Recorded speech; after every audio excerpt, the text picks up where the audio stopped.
Hi, Jason Spangler here, the SanteeSwapper, back with another unboxing. This time I have a box, one box, that's 32 pounds. It is just slam full of scouting memorabilia. I want to open it up in this video and share with you some of the scouting history that's inside. Let's see what's in there. So 32 pounds and none of it is books. I know some of you would have thought that. I would have thought that. I went back and looked at the messages, and this collection came from New York. I'm buying it from the niece of a scouter who passed away, and he left the stuff with the family. The niece wanted to find someone in scouting who was interested in the collection and who could make a fair offer to purchase it. So she shared some pictures of the collection. I sort of saw like a picture with like a Ziploc bag with bags with a bunch of patches in it. So I don't really know exactly everything that's in here, but we agreed to a price, worked out the arrangements, and I've got this box. It's actually been sitting on a shelf for a little while with a note on it that says this is good for an unboxing. So I wanted to go ahead and record that. So there's going to be a lot of variety here. I go ahead and start unloading this, and hopefully we'll have a chance to go through and see everything. There's some pins here as well and buttons that add a little weight.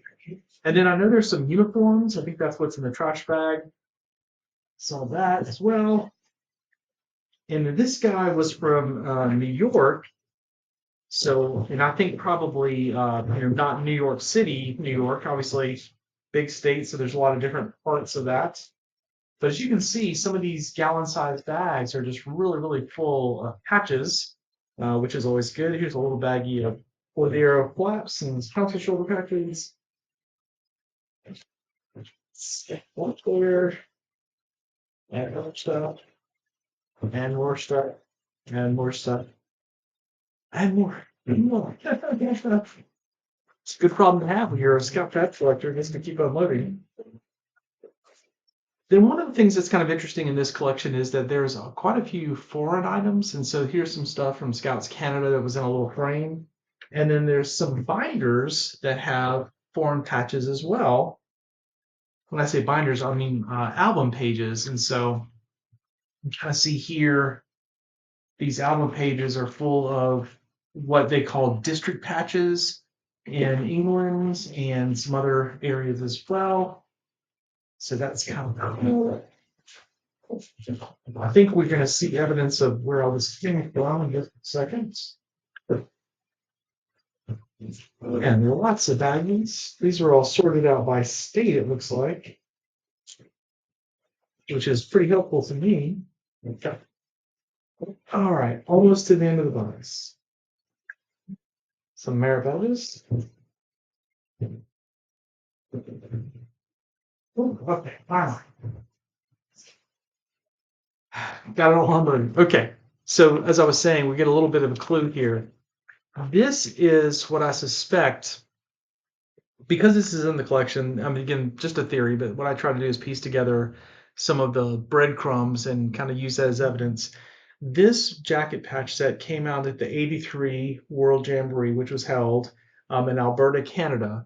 And so, since this guy was in New York, it kind of makes sense to me that perhaps he attended that event, and that would help explain where he traded for all of these. Now, it's like it's labeled here Fiji at the top, and of course, there's Canadian Jamboree 1985, 1989. So it's also possible that being that he's from New York, he could have just been doing a lot of trips over the border into Canada.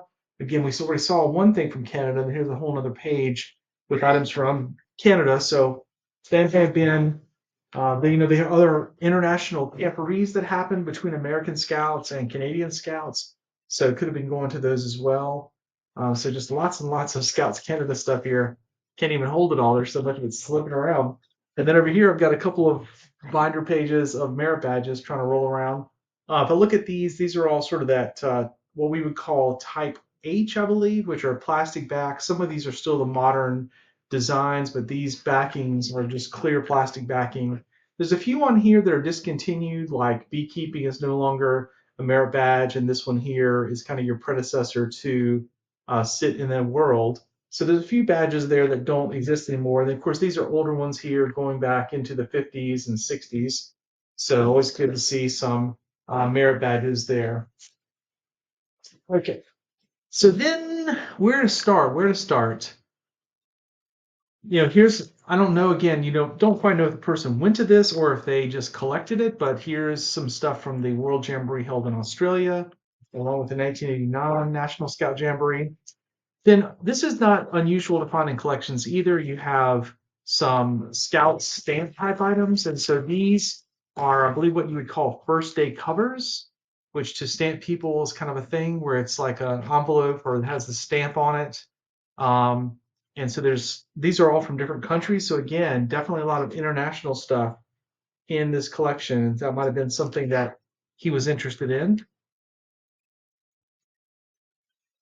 Let's take a look at the uniforms because I think that might help tell us a little bit more about this scouter as well, knowing where he was doing his scouting. So this one is obviously an older one. Some cool stuff going on here. These plastic buttons tell you that this is probably late 40s, early 50s. And then we have the 1950, National Jamboree held in Valley Forge. But then look over here, that blue version of the Universal Explorer's emblem was the first version. So this is definitely of that late 40s, very early 50s time period that would match up with this. And so this is just the universal call, compass, anchor, and wings logo for explorers, but that gives us a date.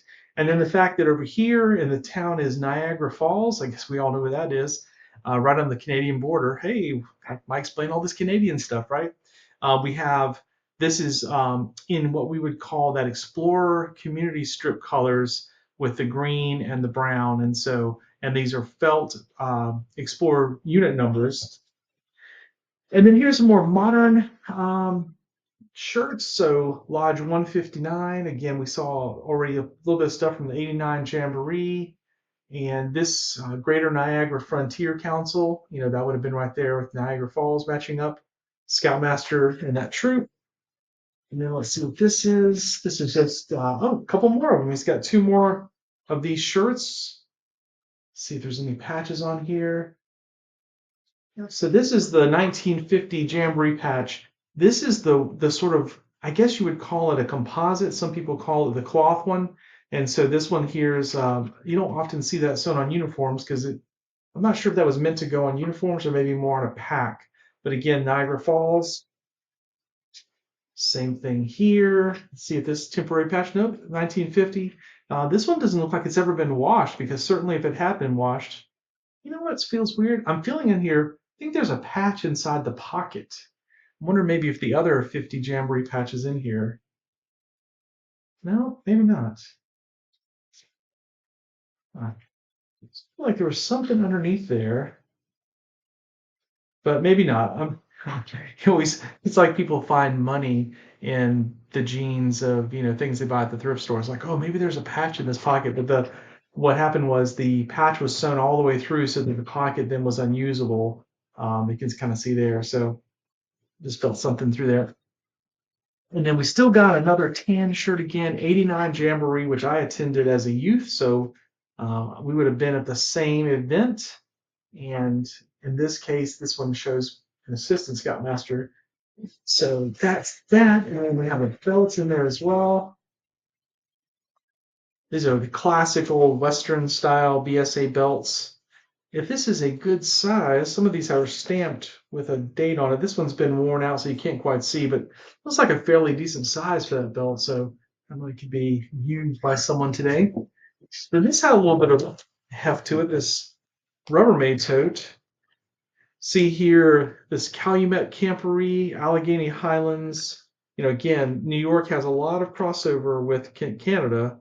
And if he was in that Greater Niagara Frontier Council, that would have been a great opportunity to do that. So I see a bunch more of these here, this Calumet Camporee, this little bag here, some Order of the Arrow patches from Lodge 159, some more merit badges. So this was probably kind of the odds and ends here. There's a bunch of international patches down in here, kind of assuming a lot of them are from Canada, but not sure until I get into it.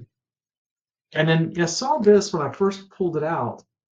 It looks like there's a bunch of things on here. So this is, yep, sure enough, this is kind of the inside of, I would describe this as kind of being the inside of a frame. It's kind of that cottony kind of backing that goes in frames. And then he has a lot of pins here, some from that World Jamboree we already saw in Australia, 1990 NOAC. So again, starting to get to the time period of when this guy was active. And then these are Trees for Canada, which was a national service project that the Scouts Canada did. So again, lots of Canadian stuff in this collection. And then there's another bag that had, similarly kind of heavy, almost feels like maybe a lot of buttons. So let's go look at that and see what's there and see if it'll unfold as simply as that one did. So again, some of these are going to slide off, but these are all pins. There's a lot of Council shoulder patch pins, some OA Lodge flat pins. I'm seeing some international pins, even a Snoopy pin, a Garfield pin, some pins from the '89 Jamboree. So I would say if he had gone to the 1985 Jamboree, where pins were kind of all the rage, he might even have a lot more pins than he had here. But I haven't seen any evidence yet that he went to the '85 Jamboree. But for sure, he was at the '89 Jamboree, so a lot of cool stuff there. Check out his bag of neckerchiefs. I think this is the only bag of neckerchiefs here. And so again, we're going to see that he was at those Calumet Traderies, which was an international campery. I'm sorry, I said traderie, campery.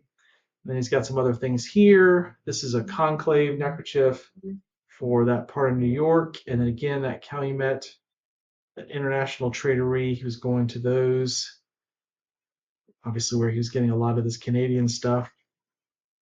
Then here's the '89 Jamboree that I was at and Steven Spielberg was at and the Jets performed. Here's an OA neckerchief from that part. And Scouts Canada. Again here, Calumet. Yeah, more of the Calumet. Seems like he had duplicates of that. And there was a little bag of Or the Arrow flaps. And I was kind of curious, was he trading more like at conclaves? Because we've already seen the New York conclave there. And sure enough, seems like a lot of these are New York lodges, although I did see a lodge from, oops, sorry about that, a lodge from Hawaii in there. And then this one's from out in Texas. And then he traded from this one for from Alaska, Lodge 549. And then there's Baltimore. I think that's a New York council, and I believe that's a New York council as well. Here's the council in Puerto Rico. So definitely did some interesting trading at these. What else? What else? We got a bag here with some more stuff. I think that this big jacket patch of that. Yeah, so check that out. That's a really pretty jacket patch. Scouts Canada, their Canadian Jamborees. And then here's a Lodge jacket patch from Taone Lodge 95. This one looks like might have been worn on a jacket. It's been sewn, but that's a really, really pretty with that wolf on it. '89 Jamboree, probably seen this guy before. And then this is again conclave type patches. That's from his lodge there. And you can kind of see all the lodges that merge together, which is something that some of these lodges have done, kind of made like a merger type thing. And then this one's Greater Niagara. And then there's another couple of Order the Arrow ones here. Here's a really pretty Lodge 470. That's a Mangamek Whippet in Washington, D.C. Little anniversary chenille they made. Here's a 1990 one. We saw a 1990 hat pin a minute ago. And then again, Taone is another New York Lodge, and that's a New York Lodge as well. So, all right. What else am I leaving out that's kind of interesting that helps tell the story? There's a bag here of miscellaneous event patches and council patches. A lot of the council patches were in bags that were labeled by the state. So this says, for example, PA. Here's one North Carolina. Right here I am in Charlotte filming this. Here's one for New York as well. So that's kind of a little bit of the flavor of what we see here. And then this bag has a lot of different, looks like some Order of the Arrow stuff. There's a 1986 NOAC patch. Just peek in here and see if there's some other things. I see one that's kind of funny. This is a widely traded patch from Muskogee 221, which I'm now a member of. Back in the day, they made like 1,000 of those and traded them at one of the jamborees. I think it was like '85. And again, more patches from his lodge, 159. So there's just a lot of stuff here. I'm not even going to get into this bag, which all looks like it's from that Calumet Traderie, some other stuff here. So What I'll do is it'll be a big sort. I'll try to get all the OA stuff together, all the CSPs together, all the camperies and stuff, the pins, everything, and try to kind of get all this sorted. But this is the kind of collection that, as a collector, I love to get because it's got a wide variety, a lot of interesting stuff. I can dig into it, and what I'll try to do is just get this recycled back into scouting. Find people who are interested in that stuff from Canada. Find people who are interested in some of these council patches and camporee patches, and try to get them into the hands of the next generation of scout collectors. So if you have a collection like this, or a family member who has scouting stuff that's been sitting around for years and maybe decades, please consider reaching out to me. Find my website, scoutpatchcollectors.com. There you can find my contact information. I'd love to talk to you on the phone, or you could just simply send me a text or an email to start the conversation. Let me take a look and see if I can help you out. Thanks very much, Jason Spangler, the SanteeSwapper.